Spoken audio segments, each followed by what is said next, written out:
আসসালামু আলাইকুম ভিউয়ার্স, জানিয়ে দিব সর্বশেষ সংবাদগুলো।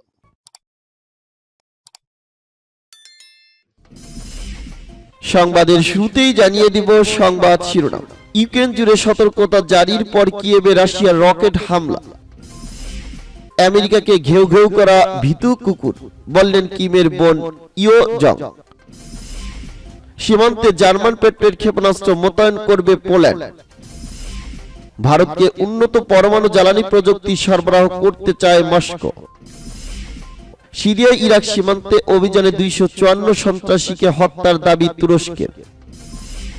এবং জানিয়ে দিব সর্বশেষ শিরোনাম, ইউক্রেনে হেলিকপ্টার পাঠাচ্ছে যুক্তরাজ্য। এতক্ষণ শুনছিলেন সংবাদ শিরোনাম, এখন শুনবেন সংবাদের বিস্তারিত। তো বন্ধুদের কাছে রিকোয়েস্ট রইল, এই ভিডিওতে একটা লাইক দিবেন, আর ভালো লাগলে অবশ্যই বন্ধুদের মাঝে শেয়ার করে দিবেন। ইউক্রেন জুড়ে সতর্কতার জারির পর কিয়েভে রাশিয়ার রকেট হামলা। কিয়েভে বড় ধরনের বিস্ফোরণের শব্দ শোনা গেছে। স্থানীয় সময় দুপুর 2:30টার দিকে এই বিস্ফোরণের শব্দ শোনা যায়। গার্ডিয়ানের খবরে বলা হয়েছে, মিকোলিভ এবং দিমিত্র পেট্রোভাস্ক অঞ্চলে রুশ হামলা হয়েছে। ইউক্রেনের প্রতিরক্ষা বাহিনী কিছু ক্ষেপণাস্ত্র প্রতিহত করেছে। কিয়েভের মেয়র ভিটালি ক্লিটসকো হামলার তথ্য নিশ্চিত করে বলেছে, গুরুত্বপূর্ণ অবকাঠামোতে হামলা হয়েছে। বিস্ফোরণের পর লোডশেডিং হয়েছে। এদিকে হামলার আগে সমগ্র ইউক্রেনের সতর্কতা জারি করা হয়। ইউক্রেনের অন্তত 2টি অঞ্চলের কর্মকর্তারা জানিয়েছেন, স্থানীয় অঞ্চলে আকাশ প্রতিরক্ষা ব্যবস্থা চালু ছিল। ইউক্রেনের সেনাবাহিনীর একটি সূত্র জানায়, ব্যাপক সংখ্যক রাশিয়ার ক্রুজ মিসাইল কিয়েভের দিকে ধেয়ে আসছিল। আমেরিকাকে ঘেউ ঘেউ করা ভীতু কুকুর, বললেন কিমের বোন ইয়ো জং। সমরাস্ত্র তৈরির ব্যাপারে দ্বৈত অবস্থান গ্রহণ করার জন্য জাতিসংঘ নিরাপত্তা পরিষদে তীব্র নিন্দা জানিয়েছেন উত্তর কোরিয়া। সম্প্রতি পিয়ংইয়াং এর আন্তঃমহাদেশীয় ক্ষেপণাস্ত্র পরীক্ষার ব্যাপারে নিরাপত্তা পরিষদে একটি বৈঠক অনুষ্ঠিত হওয়ার পর উত্তর কোরিয়া ওই নিন্দা জানালো। উত্তর কোরিয়ার নেতা কিম জং উনের বোন ইয়ো জং মঙ্গলবার প্রকাশিত এক বিবৃতিতে জাতিসংঘ নিরাপত্তা পরিষদকে ভয়াবহ রাজনৈতিক উস্কানিদাতা হিসাবে অবহিত করেছেন। তিনি দক্ষিণ কোরিয়া ও আমেরিকার প্রতি সামরিক মহড়া এবং তাদের লুবি সমরাস্ত্র সম্প্রসারণের বিষয়ে নিরাপত্তা অবলম্বনের জন্য নিরাপত্তা পরিষদকে দায়ী করেন। ইয়ো জং সরাসরি বলেন, এটা নিশ্চিতভাবে নিরাপত্তা পরিষদের দ্বৈত নীতির প্রমাণ। তিনি আমেরিকাকে ঘেউ ঘেউ করা ভীতু কুকুর হিসেবে অবহিত করে বলেন, এই দেশটি কোরীয় উপদ্বীপকে একটি নয়া সংকটের দিকে ঠেলে দিচ্ছে। কিমের বোন কঠিনতম পাল্টা প্রতিক্রিয়া দেখানোর ব্যাপারেও আমেরিকাকে সতর্ক করে দেন। তিনি বলেন, আমেরিকা যত বেশি উত্তর কোরিয়া বিরোধী পদক্ষেপ নেবে, তাকে তত বেশি নিরাপত্তা সংকটে ভুগতে হবে। এর আগে উত্তর কোরিয়ার নেতা কিম জং উন গত শনিবার হুঁশিয়ারি উচ্চারণ করে বলেছিলেন, আমেরিকার হুমকি মোকাবেলার জন্য তার দেশ পরমাণু অস্ত্র ব্যবহার করতে দৃঢ় প্রতিজ্ঞা। কোরীয় উপদ্বীপে যখন আমেরিকা তার সামরিক তৎপরতা বাড়িয়েছে এবং দক্ষিণ কোরিয়া ও জাপানের সাথে যৌথ সামরিক মহড়া চালাচ্ছে, তখন এই হুঁশিয়ারি দেন কিম। উত্তর কোরিয়ার সর্বশেষ আন্তঃমহাদেশীয় ব্যালিস্টিক ক্ষেপণাস্ত্র উৎক্ষেপণের পর কিম জং উন ওই হুঁশিয়ারি দেন। সীমান্তে জার্মান পেট্রোল ক্ষেপণাস্ত্র মোতায়েন করবে পোল্যান্ড। যুদ্ধরত ইউক্রেনের প্রতিবেশী দেশ পোল্যান্ডের আকাশ সীমা রক্ষায় অতিরিক্ত পেট্রোল ক্ষেপণাস্ত্র লঞ্চার মোতায়েনে হাত বাড়িয়ে দিচ্ছে জার্মানি। তবে কোন সংস্কার মোতায়েন করা হবে সে বিষয়ে এখনো সিদ্ধান্ত হয়নি। একইভাবে কত দ্রুত এগুলো সরবরাহ করা হবে এবং কতদিন লাগবে মোতায়েন করতে তা নির্দিষ্ট হয়নি। সোমবার পোলিশ প্রতিরক্ষা মন্ত্রী বলেছেন, জার্মানি প্রস্তাব দেওয়ার পর তাতে সম্মত হয়েছে পোল্যান্ড। জার্মান প্রতিরক্ষা মন্ত্রী ক্রিস্টিন ল্যাম্ব্রেখট বলেছেন, গত সপ্তাহে পোল্যান্ডে দুর্ঘটনাবশত ক্ষেপণাস্ত্র পতিত হওয়ার পর দেশটির আকাশ সীমা সুরক্ষায় পোল্যান্ডকে পেট্রোল ক্ষেপণাস্ত্র প্রতিরক্ষা ব্যবস্থা মোতায়েনের প্রস্তাব দেয় জার্মানি। এর আগে জার্মানি ইউরোফাইটার বিমানের সাহায্যে পোলিশ সীমান্তে টহল জারির প্রস্তাব দিয়েছিল। গত সপ্তাহে ক্ষেপণাস্ত্র আঘাতের ঘটনার পর ভবিষ্যতে ইচ্ছাকৃত বা অনিচ্ছাকৃত হামলা এড়াতে পেট্রোল মিসাইল ডিফেন্স সিস্টেম কাজে লাগাতে পারে বলে জার্মান সরকার মনে করছে। গত ফেব্রুয়ারি মাসে ইউক্রেনের উপর রাশিয়ার হামলা শুরুর পর থেকে সামরিক জোট ন্যাটো পূর্ব ইউরোপের আকাশ সীমা আরো নিরাপদ করার জন্য পদক্ষেপ নিয়ে চলছে।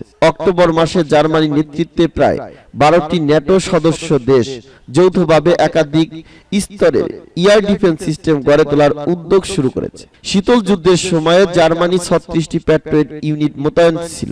বর্তমানে সেই সংখ্যা 12, যার মধ্যে 2টি স্লোভাকিয়ায় মোতায়েন রয়েছে।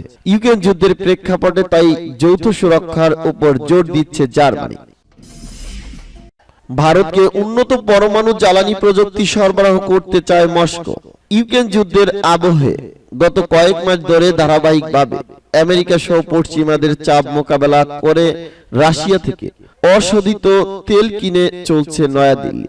এই পরিস্থিতিতে ভারতের বিদ্যুৎ উৎপাদনকারী পরমাণু চুল্লিগুলোর জন্য নিরবিচ্ছিন্নভাবে উন্নততর জ্বালানি এবং প্রযুক্তি সরবরাহের প্রস্তাব দিয়েছে মস্কো।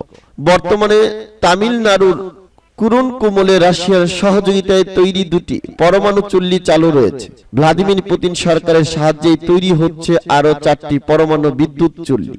সেগুলোতে নিরবিচ্ছিন্নভাবে উৎপাদন চালু রাখার জন্য জ্বালানি সরবরাহের পাশাপাশি আধুনিকরণের জন্য প্রয়োজনীয় প্রযুক্তির সহায়তাও প্রস্তাব দিয়েছে মস্কো। গত মঙ্গলবার তেলরাঙ্গার হায়দ্রাবাদে একটি আলোচনা সভায় রাশিয়ার রাষ্ট্রায়ত্ত পরমাণু সংস্থা রোসেটম কর্পোরেশন জ্বালানি সংক্রান্ত টিভিইএল শাখার সিনিয়র ভাইস প্রেসিডেন্ট আলেকজান্ডার উগ্রিউম বলেন, কুরুনকুমলের পরমাণু চুল্লিগুলো যাতে উৎপাদন ক্ষমতা বাড়তে পারে সেই লক্ষ্যে আমরা ভারতকে প্রয়োজনীয় সহায়তা করতে প্রস্তুত। তিনি জানান, গত বছর পর্যন্ত ভারতকে ইইউটিসিএস পরমাণু জ্বালানি সরবরাহ করছে রাশিয়া, কিন্তু চলতি বছরের গোড়া থেকে উন্নততর টিভিএস-2M জ্বালানি সরবরাহ করা হচ্ছে।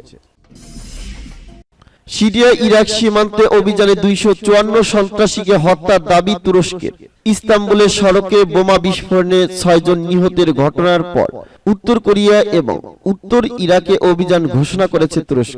আন্তঃসীমানায় এই অভিযানে 254 জন কুর্দিস্তান বিদ্রোহীকে হত্যার দাবি করছে তুরস্ক। বুধবার তুরস্কের প্রতিরক্ষা মন্ত্রী হুলুসি আকার আঙ্কারায় অবস্থিত স্থল বাহিনীর অভিযান সেন্টারে এই তথ্য জানান।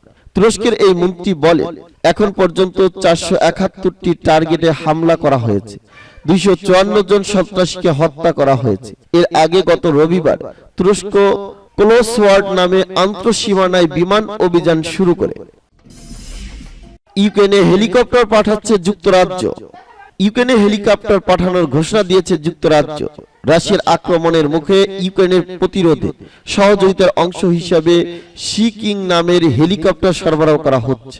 যুক্তরাজ্যের প্রতিরক্ষা মন্ত্রী বেন ওয়ালেস এই ঘোষণা দিয়েছে। ব্রিটিশ সংবাদ মাধ্যম দ্য গার্ডিয়ানে এই খবর জানিয়েছে। খবরে বলা হয়েছে, 3টি হেলিকপ্টার সরবরাহ করবে যুক্তরাজ্য। ফেব্রুয়ারিতে রুশ আক্রমণ শুরুর পর এই প্রথম পাইলট চালিত উড়োজাহাজ ইউক্রেনে পাঠাচ্ছে দেশটি। বেন ওয়ালেস বলেছেন, সাম্প্রতিক সপ্তাহগুলোতে রাশিয়ার কাছ থেকে দখলমুক্ত করা ভূখণ্ড রক্ষায় ইউক্রেনকে সহযোগিতায় অতিরিক্ত 10,000 কামানের গোলা সরবরাহ করা হচ্ছে। নরওয়ে সফরে থাকা বেন ওয়ালেস বলেন, ইউক্রেনের প্রতি আমাদের সমর্থন অটল। সাম্প্রতিক সপ্তাহগুলোতে রাশিয়ার কাছ থেকে পুনরুদ্ধার করা ভূখণ্ড রক্ষায় সহযোগিতা করবে এসব অতিরিক্ত গোলা। চলতি সপ্তাহে ব্রিটিশ প্রধানমন্ত্রী ঋষি সুনাক কিয়েভে সফরে 50 মিলিয়ন পাউন্ড নতুন প্রতিরক্ষা সহযোগিতার ঘোষণায় এই হেলিকপ্টার পাঠানোর ঘোষণা দিলেন বেন ওয়ালেস।